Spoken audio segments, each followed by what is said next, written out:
everyone. So welcome to all of you in our channel Dive to Learn. So today we are going to discuss the topic that is facility, location and layout, and this topic from the operational management or from the operations management. Under this topic we are going to discuss about how to decide the location and the layout of the plant and production process in the case of production management. तो ये हम topic देखेंगे आज हमारे channel में। तो इस topic के अंदर बेसिकली यही हम देखने जा रहे हैं कि किस तरह से अगर प्रोडक्शन की जाती है किसी भी प्रोडक्शन मैनेजमेंट या हम जिसको ऑपरेशन मैनेजमेंट बोलते हैं उसके द्वारा, तो वो प्लांट और प्रोसेस एज वेल एज़ जो प्रोडक्शन उसका सारा प्रोडक्शन मेथड है उसको किस तरह से उसकी लेआउट और लोकेशन को डिसाइड करना होगा। बिकॉज़ ये एक इम्पॉर्टेंट टॉपिक है for the UGC NET exam, तो that's why we will discuss. And मैं कोशिश करूँगा कि इसको कुछ प्रैक्टिकल एग्जांपल की मदद से आपको समझाने के लिए, तो आप उन एग्जांपल की मदद से इसको समझना और इसके कुछ शॉर्ट नोट्स आप ज़रूर तैयार करना यूजीसी नेट के लिए, क्योंकि इसमें आपको काफ़ी कुछ देखने के मिलेगा। Not only for the commerce student but जो एमबीए स्टूडेंट्स हैं वो भी अगर नेट करते हैं तो उनको भी इनमें से कुछ ना कुछ मिलेगा। So this topic from the operations management, and हम इसको स्टार्ट करने जा रहे हैं। तो let's start with the topic. First of all we have that is facility location. Facility location here mean to say where the location of plant is to be set up by the organization and what kind of strategy and methods are to be used to selecting a particular location for the plant. So let's start. Of all the pieces of planning puzzle, facility location is most strategic and critical. Management once build a new manufacturing facility, then management have to made a substantial investment of time, resources and capital that can be changed in a long time, or that cannot be changed in a long time. So problem is that this one is a very important or crucial decision which will be taken by this operations management, because when once the location is to be decided, it's not easy for the management to change this location in the short period, because large amount is to be invested or large number of resources are to be utilized for deciding this.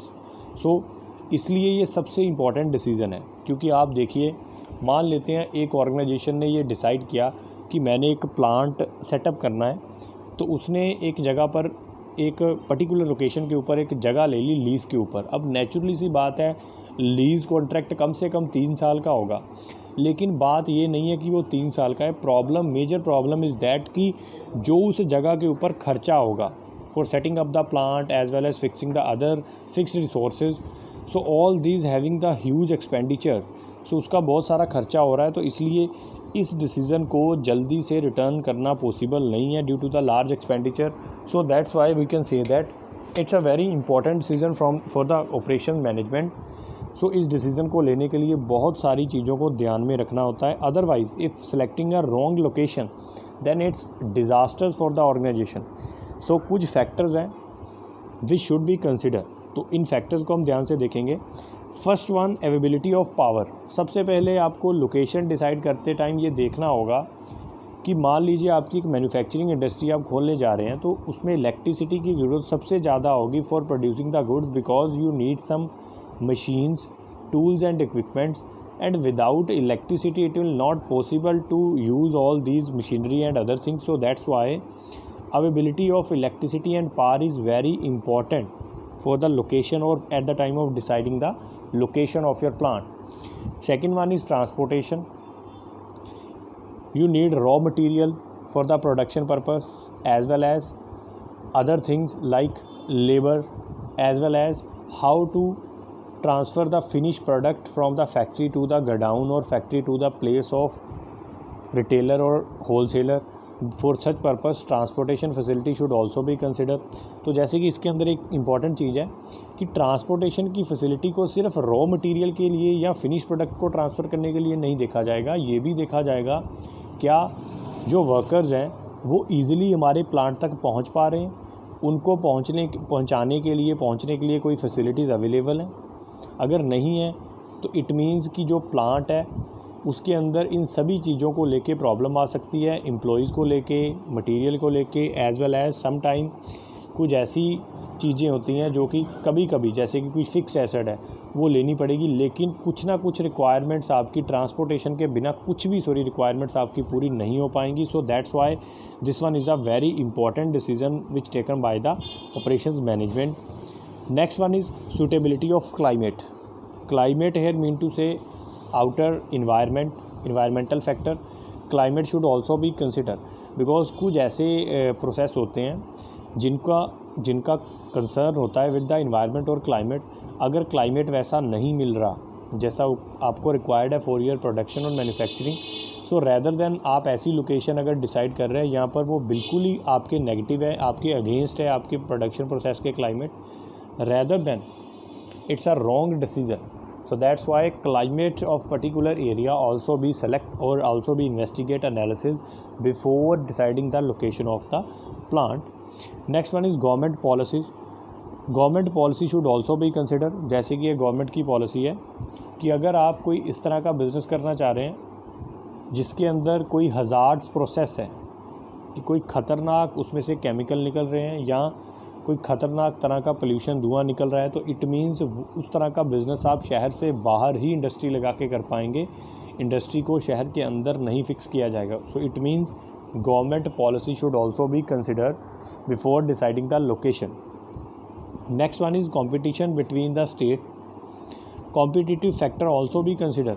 आपको ये भी देखना होगा कि यहाँ पर आप location set कर रहे हैं अपने प्लांट की, उस स्टेट में पहले उस तरह की कितनी इंडस्ट्रीज़ हैं. बिकॉज अगर बहुत ज़्यादा इंडस्ट्रीज़ है तो it create a problem for you because you are a totally new in the market and already in the market number of competitors are available. So that's why these competitors having good reputation in the market but you are a totally new in the market, so all these competitors can easily compete to you, so that will affect on the demand of your product. So that's why इस तरह आप location decide करते समय एक state के अंदर ये ज़रूर ध्यान में रखेंगे कि पहले उस तरह के कॉम्पिटिटर कितने आपके पास available. Last one is availability of labour. This one is also a very important point at the time of deciding the location of your plant. It's very important to check that whether the proper or adequate labor force available in the particular state or particular area where the industry is to be set up or not. sometime क्या problem होती है, कुछ इस तरह के plant या business किए जाते हैं जिसमें जो हमको लेबर की रिक्वायरमेंट है वो हमको उस जगह से नहीं मिलती जिस जगह पर हम बिज़नेस सेट कर रहे हैं. तो नेचुरली यह है कि हम उस जगह पर प्लांट अपना नहीं चला पाएंगे. क्योंकि लेबर हमको बाहर से लेनी पड़ेगी और लेबर बाहर से लेने का मतलब है कि आपको बहुत सारा पैसा जो है वेजेस की फॉर्म में वेस्ट करना पड़ेगा. सो that's Y availability of labour also be a must for start any business. So location decide करते समय हमें ये भी देखना होगा कि उस लोकेशन पर पर्टिकुलर लेबर अवेलेबल है या नहीं है.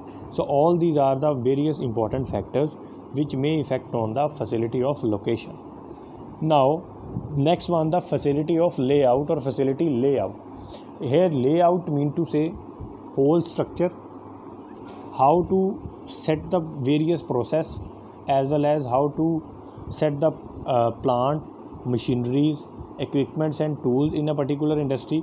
Because if all these all these machineries, equipments and tools as well as human resources are to be arranged in a proper sequence, then production will not stop at all, as well as you can produce a large quantity with the minimum wastage. So that's why layout of any plant production process also provide a facility or very important decision which should be taken by the operations management. So after the site location decision has been made, the next focus in the production planning is facility layout. The goal is to determine the most efficient and effective design for the particular production process. तो basically decided by this management that most efficient and effective design. आपको highlight underline करना होगा इस word को या note करना होगा separately कि जो ये मैनेजमेंट है वो फैसिलिटी लेआउट के अंदर उसका बेसिक पर्पस क्या होगा, गोल क्या होगा, to decide the most efficient and effective design.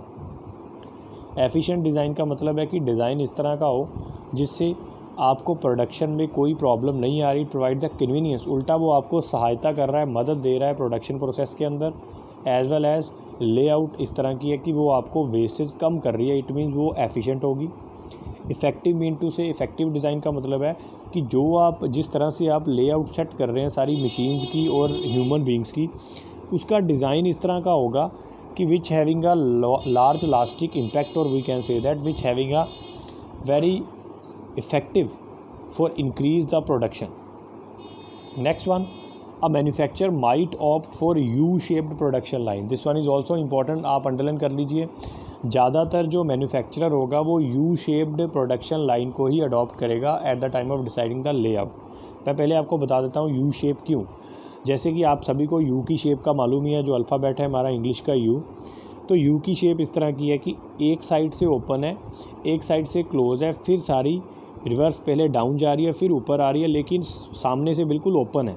अब इसके ओपन होने का क्या मतलब है कि इस तरह से आपने मशीन सेट की है कि जैसे प्रोसेस ए है वो ऊपर होगा, यू के बिल्कुल यहाँ से ओपन है, देन बी सी डी यहाँ लास्ट पे जाके वो डाउन हो जाता है, यू बिल्कुल उसके बिल्कुल बेस के ऊपर जो है वो लास्ट वाला प्रोसेस है, और उसके बाद अगले प्रोसेस सेटअप है। इट मीन्स अगर किसी इंस्पेक्टर ने किसी प्रोसेस पे जाके इंस्पेक्ट करना है तो किसी का भी काम रुक नहीं रहा अगर यू शेप दी हुई है, लेआउट दी हुई है मशीन्स को।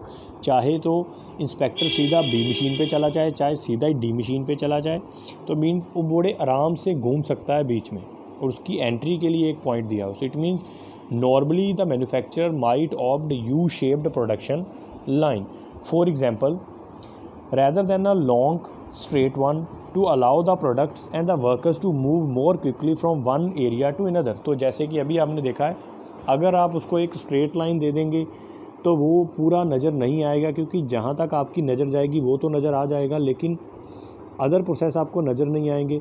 तो अगर वो यू शेप होगा तो आपको सारे नज़र आएंगे, and you can move from one to another process very quickly और without wasting any time. So it's better to create the layout or structure of the industries in U shape. Next one is service organization must also consider the layout, but they are more concerned with how it affect the customer behavior। तो जैसे अभी तो हम बात कर रहे थे एक प्रोडक्शन इंडस्ट्री की लेआउट की, अब बात हो रही है सर्विस सेक्टर की। जैसे कि आप सर्विस सेक्टर में एग्जांपल ले सकते हैं बैंक्स की। तो बैंक के अंदर आपने देखा होगा किस तरह की लेआउट है, उसमें बेसिकली लेआउट सेट करते टाइम ध्यान रखा जाएगा कस्टमर बिहेवियर का। आप किसी बैंक में जाते हैं तो आप जाकर वहाँ पर देखते हैं कि सबसे पहले फ्रंट के ऊपर आपको काउंटर मिलेगा यहाँ पर, कि बेसिकली आपकी हेल्प के लिए कोई ना कोई बैठा होगा, वो आपको गाइड करेगा। फिर उसके बाद आपको ऐसे आगे ही आगे मिलता जाएगा सारा। तो इट मीन्स उनकी जो सर्विस सेक्टर की होगी वो basically according to the behaviour और कंसर्न और इफ़ेक्ट द बिहेवियर, वो इस तरह से होगी कि कस्टमर के बिहेवियर को अट्रैक्ट करना उस लेआउट का बेसिक पर्पस है। So it may be more convenient for a hospitals to the place it freight elevators in the centre of the building. तो जैसे हॉस्पिटल्स के अंदर आप देखते हैं कि हॉस्पिटल एक प्लेस है, यहाँ पर बेसिकली एक जगह से दूसरी जगह पे एलिवेटर सेंटर, बिल्डिंग के अंदर ही एलिवेटर सेंटर बना होगा सबसे पहले, यहाँ से आप पेशेंट को ईजिली ऊपर लेके जा सकते हैं। as well as but doing so many block of the flow of patients, visitors and medical personnel between the floor and department। तो इससे बहुत सारे वो मूव कर सकते हैं पेशेंट एज वेल एज उनके साथ जो आने वाले विजिटर्स हैं। सो इट मीन्स जो लेआउट होगी सर्विस सेक्टर की वो कस्टमर के बिहेवियर के साथ कंसर्न होगी, बट जो प्रोडक्शन डिपार्टमेंट की है वो कस्टमर के बिहेवियर के साथ कंसर्न नहीं होगी। दैट नॉर्मली यू शेप्ड की होगी, और इसमें ध्यान रखा जाएगा कि workers can easily move without wasting time और easily move from one to another process.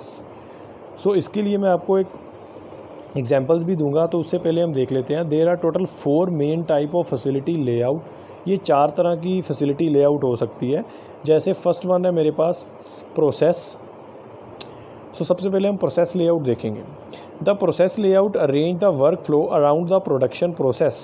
तो देखिए प्रोसेस लेआउट के अंदर क्या है, हमने जो वर्क का फ्लो है, जो काम जिस सीक्वेंस में जिस फ्लो से चल रहा है प्रोडक्शन प्रोसेस के इर्द गिर्द, all the worker performing similar task are group together. So all the worker who performing similar task are group together. तो मान लेते हैं कि वो वर्कर जो कि ए नाम का प्रोडक्ट बना रहे हैं या ए नाम के प्रोसेस के अंदर इन्वॉल्व हैं, तो उनको ए ग्रुप के अंदर डाल देना है।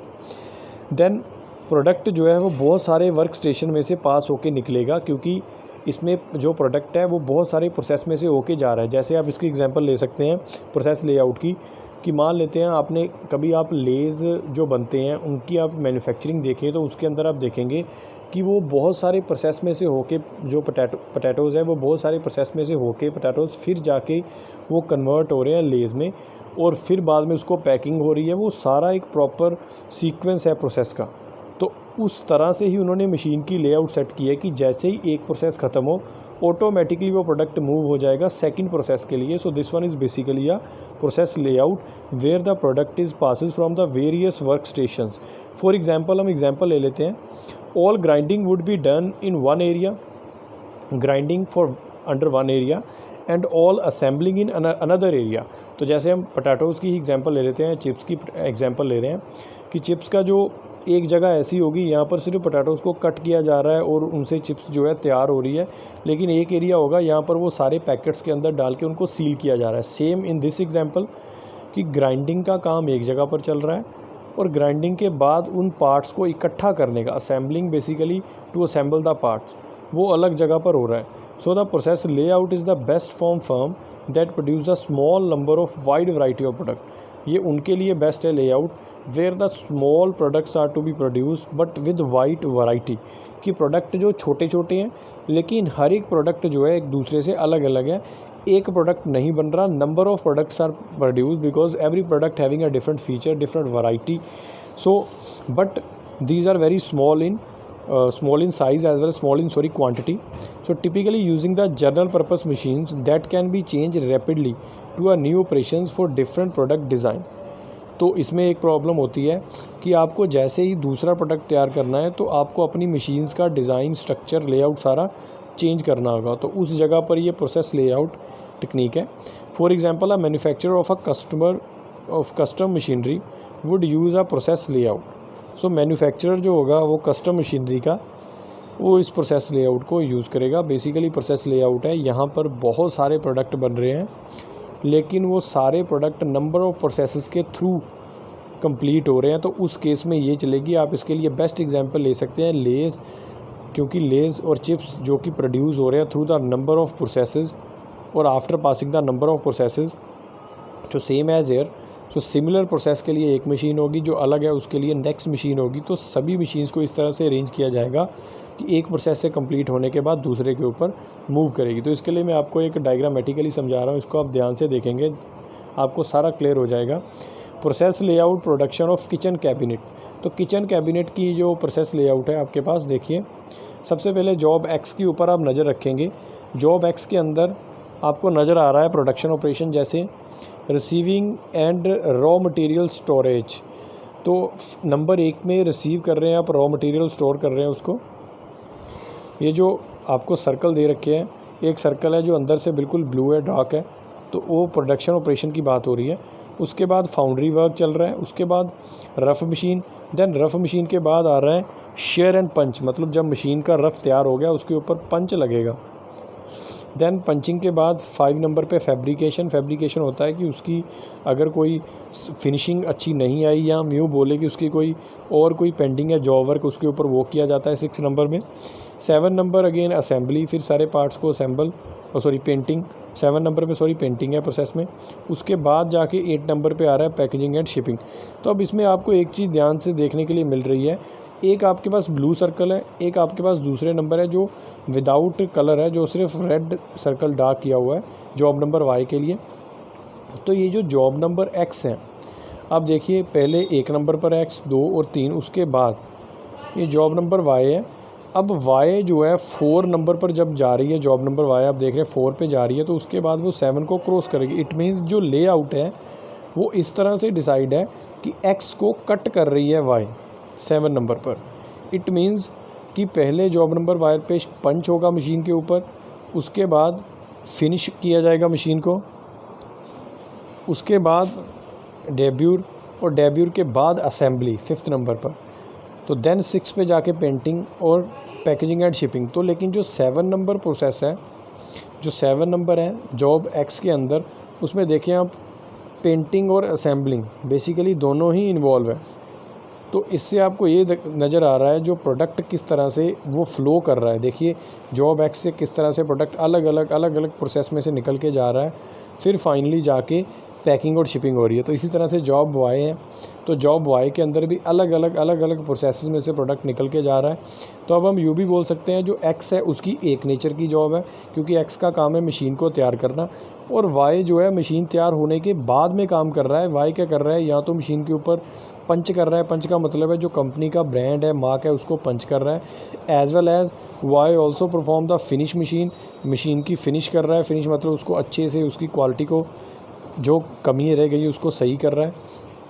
तो इसी तरह से करते करते हुए वो असेंबली करेगा वाई, और फिर जाके पेंटिंग के बाद पैकेजिंग एंड शिपिंग। तो इट मीन्स जो एक्स की जॉब है वो सिमिलर नेचर की है, उसका फ़्लो अलग हो रहा है। वाई जो है उसका फ़्लो का लेआउट अलग है। तो इस तरह से ये प्रोडक्ट जो नंबर ऑफ प्रोसेस से निकल रहा है और अलग अलग लेआउट उनके लिए तैयार हो रहा है। So this one is a basically process layout production, इसको बोला जाता है process layout. Next we have product और असेंबली लाइन लेआउट। इसको हम प्रोडक्ट लेआउट बोल देते हैं, क्योंकि पहले वाले के अंदर प्रोसेस लेआउट था, उसमें से अलग अलग प्रोसेस में से प्रोडक्ट निकल रहा था। यहाँ पर आ गया प्रोडक्ट लेआउट कि यहाँ पर प्रोडक्ट की आपको लेआउट डिसाइड करनी है, प्रोसेस की जो स्ट्रक्चर है वो फिक्स नहीं करनी। So the product layout when the large quantity of product must be processed. देखो पीछे हमने देखा था छोटी छोटी क्वांटिटी है प्रोडक्ट की, थोड़ी थोड़ी क्वांटिटी, तो उसके लिए प्रोसेस ज़्यादा है लेकिन क्वांटिटी कम है। तो यहाँ पर उल्टा है, प्रोसेस कम है लेकिन क्वांटिटी बहुत ज़्यादा है। Ongoing basis the work station और the department are arranged in a line. तो इस केस में एक लाइन के अंदर डिसाइड किया जाएगा, वर्क स्टेशन को सेट किया जाएगा with the product moving along the line.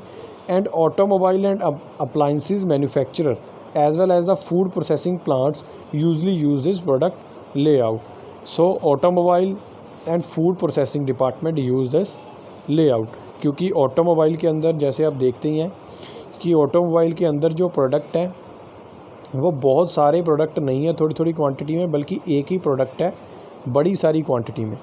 तो इसलिए उनके अंदर ये होगी यूज़, क्योंकि इसके अंदर अलग अलग प्रोसेस नहीं है या बहुत ज़्यादा प्रोसेस नहीं है, इसमें प्रोसेस कम है बट प्रोडक्ट की क्वांटिटी बहुत ज़्यादा है।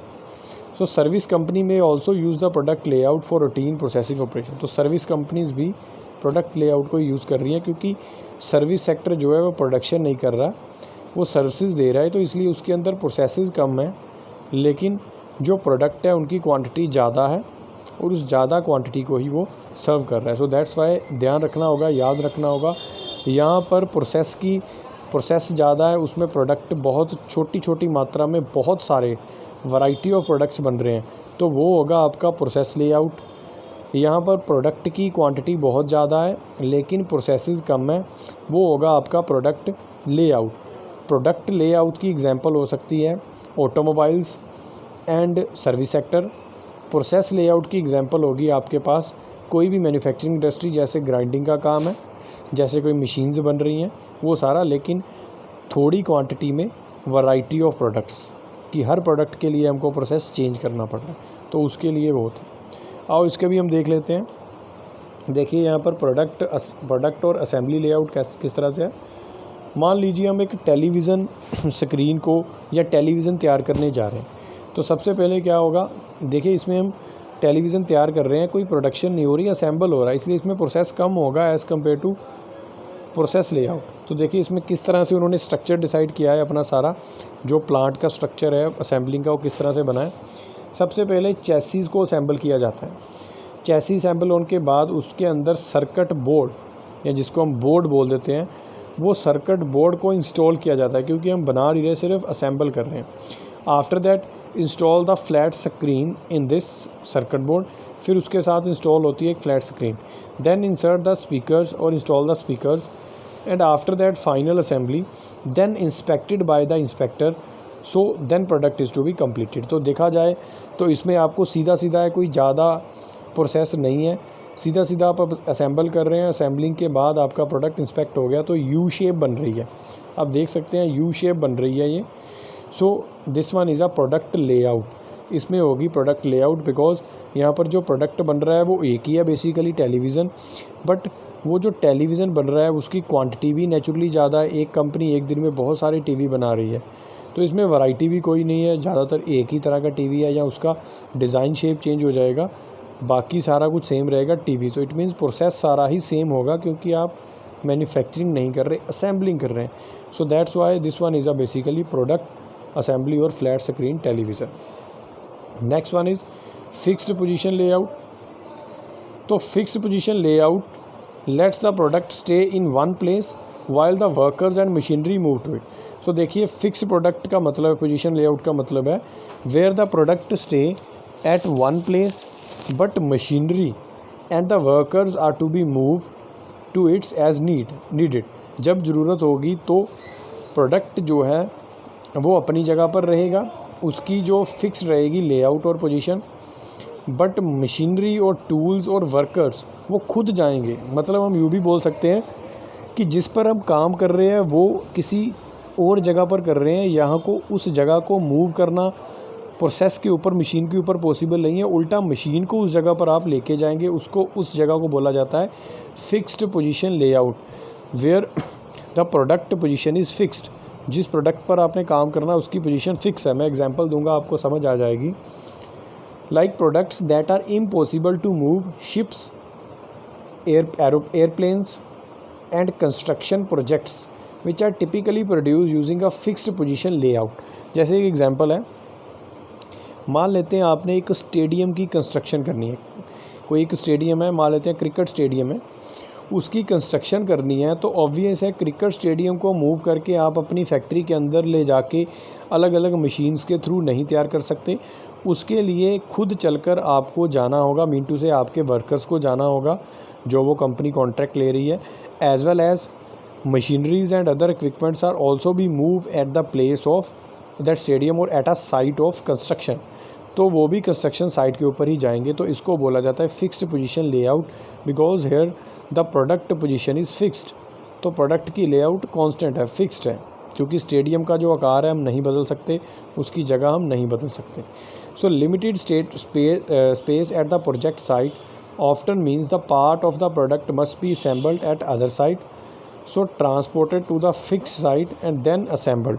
तो इसका मतलब ये हुआ कि आपको जो है इस तरह के केस में यहाँ पर लिमिटेड स्पेस है प्रोजेक्ट साइट की, तो आपको सारे पार्ट्स जो है प्रोडक्ट के वो असेंबल करने पड़ेंगे किसी और जगह पर, मतलब आपके घर में या फैक्ट्री में। देन उनको ट्रांसपोर्ट करना होगा जो आपकी फिक्स साइट है, यहाँ पर बेसिकली वो स्टेडियम है, फिर उस जगह पर लेके जाना है, देन उनको वहाँ जाकर हमने असेंबल करना है। तो इसको बोला जाता है फिक्स पोजिशनिंग लेआउट। तो इसकी मैं एग्जांपल आपको अच्छे से एक बार क्लियर कर देता हूँ। मान लीजिए आपको एक कॉन्ट्रैक्ट मिला है, एक सड़क बनाने का कॉन्ट्रैक्ट मिला है, रोड बनाने का कॉन्ट्रैक्ट मिला है, आपकी कॉन्ट्रैक्टर कंपनी है। तो आपकी कंपनी ने कॉन्ट्रैक्ट लिया, तो नेचुरली सी बात है कंपनी अपने वर्कर्स को भेजेगी उस कॉन्ट्रैक्ट को पूरा करने के लिए। Now company also have some important tools and equipments which are to be must for manufacturing और required for manufacturing that road और फॉर प्रिपेयर दैट रोड। तो अब वो सारे टूल्स एंड इक्विपमेंट्स जो है वो अंडरस्टूड है कि वो अपने यहाँ से भेजेगी उस साइट पर, यहाँ पर रोड बननी है। तो कुछ ऐसे भी होंगी चीज़ें जो रोड के लिए रेडीमेड उनको तैयार करके लेके आएंगे वो अपने ही मैन्युफैक्चरिंग प्लांट से।